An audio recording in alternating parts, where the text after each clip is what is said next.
Matthew and Dora, not their real names, sat down to an ample serving of bacon and eggs that Dora had placed on the table. They were eating well these days, and why not? Matthew had just started work at the new Ethel Corporation at a higher salary than he had ever expected.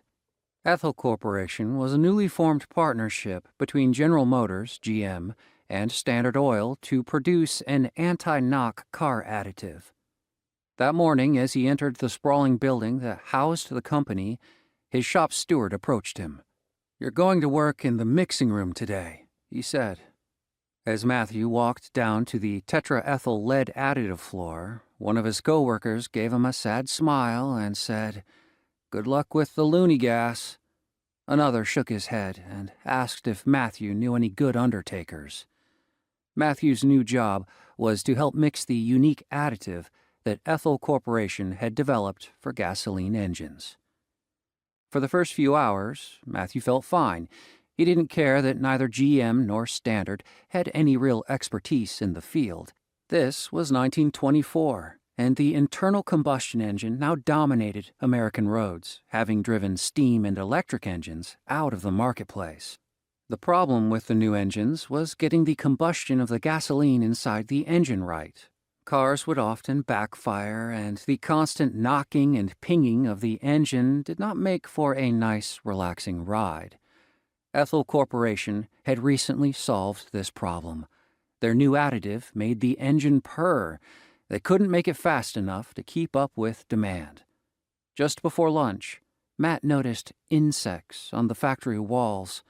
A couple of hours later, he swatted at them as they swarmed over him, but there were no insects in the factory. As his hallucinations increased, the shop foreman decided to send him home. Dora was surprised to see him back so early. She asked him what was wrong, but he just kept pacing the floor, swatting at the imaginary insects. After a few hours, she no longer knew what to do. She went into their small bedroom and got into bed, hoping that Matthew would wear himself out eventually. A short time later, she was awakened by screaming from the street. She hurried into the living room, but Matthew wasn't there. She rushed out to the landing of their fifth-story apartment and looked down. There was her husband, splattered dead on the street. When doctors examined his body, they found strange beads of gas forming out of his body tissue. Even hours after his death, these bubbles continued to form. They concluded that poor Matthew had died of plumbism, better known simply as lead poisoning. Lead is poisonous because our body confuses lead with calcium. It quickly reaches the brain, and the result is similar to rabies. You become disoriented, hallucinate, and often die.